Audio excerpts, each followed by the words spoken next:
Армысыздар, достар, очередной урок и очередная интересная тема – наши предпочтения и увлечения.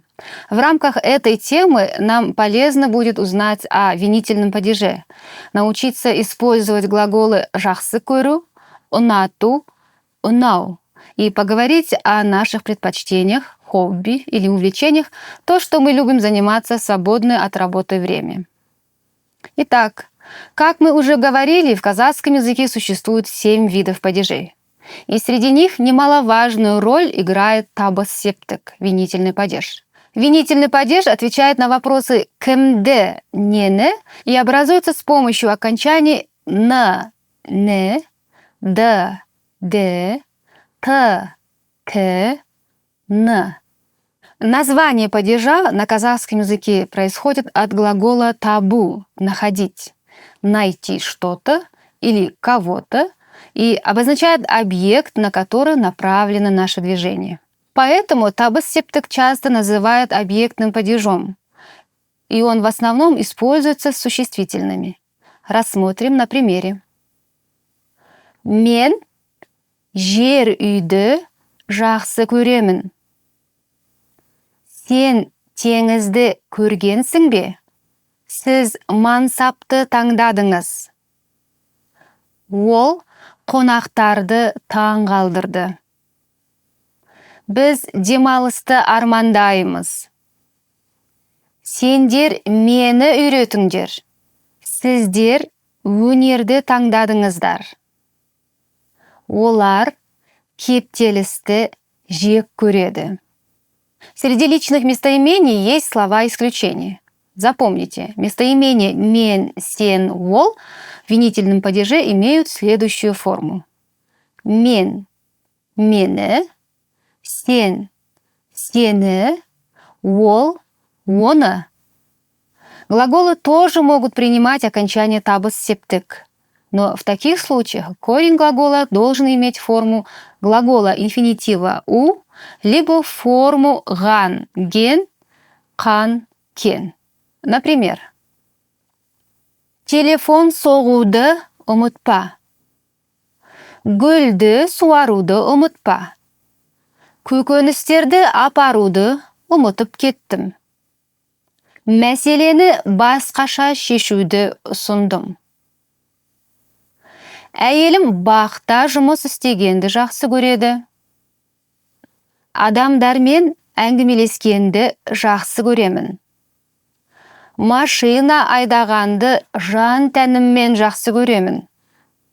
Ол әлеуметтік желілерде отырғанды аса жақсы көрмейді.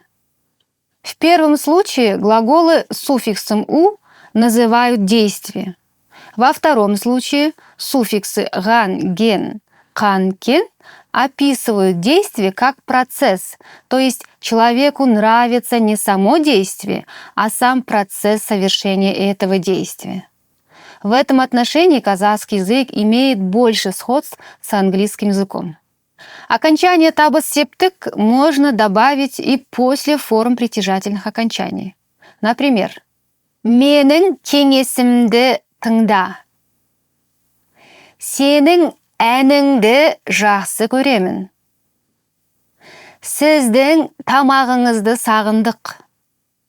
«Оның әңгімесін тыңдады». «Біздің тәрбиемізді алдың».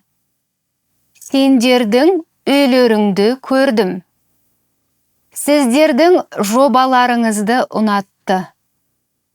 «Олардың жұмыстарын біз істедік».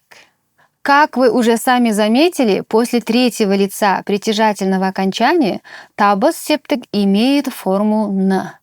И, конечно же, нужно помнить, что и после названий учреждений, городов, улиц и в других таких конструкциях, где обязательно присутствует притяжательная форма третьего лица, мы добавляем табыс септік в форме «н».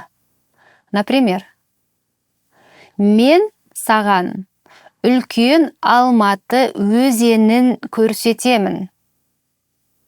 «Достық көшесін білесің бе?» Ол Бостандық ауданын таныстырды. Сен Серік Ғабиденұлын білесің бе? Винительный падеж не всегда может быть выражен в предложении, так как в некоторых случаях слова могут иметь скрытое объектное значение. Например, музыка тыңдау, кітап оқу, есеп жүргізу, туған күн жасау, машина айдау. В этих словосочетаниях первые слова подразумевают объект, но они не выражены, так как слова имеют не определенное, а общее значение. Эту конструкцию можно сравнить с определенным и неопределенным артиклем английского языка. Английские слова с определенными артиклями в казахском языке будут иметь выраженную форму табас септек, а с неопределенными артиклями – невыраженную. К примеру, можно сравнить следующие предложения. Мен музыка тыңдаймын. Мен музыканы тыңдадым. Первое предложение обозначает, что человек вообще слушает музыку, а во втором – определенную музыку, о котором сообщалось до этого. Или, например, «Кітап оқыдың ба?» «Кітапты оқыдың ба?» В первом случае подразумевается вообще, читал ли человек любую книгу, а во втором предложении говорящий спрашивает об определенной книге. Также вопрос «Не істеп жатырсың?» подразумевает то, чем вообще занят человек. И поэтому ответ также будет содержать общий характер. Тамақ істеп жатырмын. В ответе также нет информации, какую еду готовит говорящий. Поэтому и объект в предложении имеет невыраженную форму. Объекты с указательными местоимениями и с притяжательными окончаниями, с конкретными именами, названиями всегда имеют выраженную форму, так как они всегда указывают на определенный объект. Например, «Мен бұл құжатты көрмедім». «Ана құжатты маған берші». «Абай жолын оқымадым». «Құжаттарымды дайындадым». Также, если объект в составе предложения стоит первым, то есть перед подлежащим, то он всегда будет выраженным. Например, «Музыканы мен жаздым». «Машинаны сен айдадың». «Раушан гүлін мен отырғыздым».